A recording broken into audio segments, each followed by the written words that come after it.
এই যে ভিডিওটা দেখছেন, এটা একটা বাস্তব চিত্রের একটা ভিডিও। আপনার জীবন নিয়ে আপনি যত প্রকার টেনশন করেন, এই ভিডিওটির মানে বুঝলে আপনি বুঝতে পারবেন। কারণ এই ব্যক্তিটা কিন্তু শত চেষ্টা করে একটা কমলা পারতে পারছে না, এবং তারপরে বাঁশ দিয়ে সে পারার চেষ্টা করতেছে, সে কিন্তু পারতেছে না। দেখেন পাশে আর একটা লোক ছোট্ট একটা লাঠি নিয়ে এসেছে, কিন্তু যে এত সময় চেষ্টা করছে, যে একটা পারতে পারছে না, সে ওইটা দেখে হাসতেছে, মানে মিছিল মিছিল হাসি দিচ্ছে।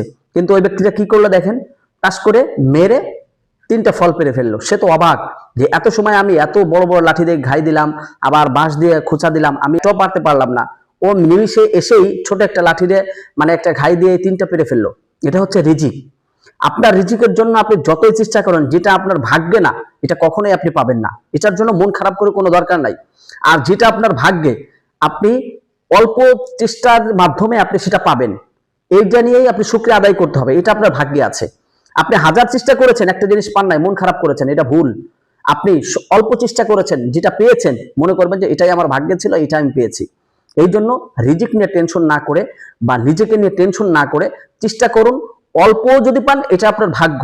আর যদি চেষ্টা করার পর বেশি না পান, এটার জন্য মন খারাপ করা যাবে না, কারণ ওটা আপনার ভাগ্যে ছিল না। এটাই তার প্রমাণ।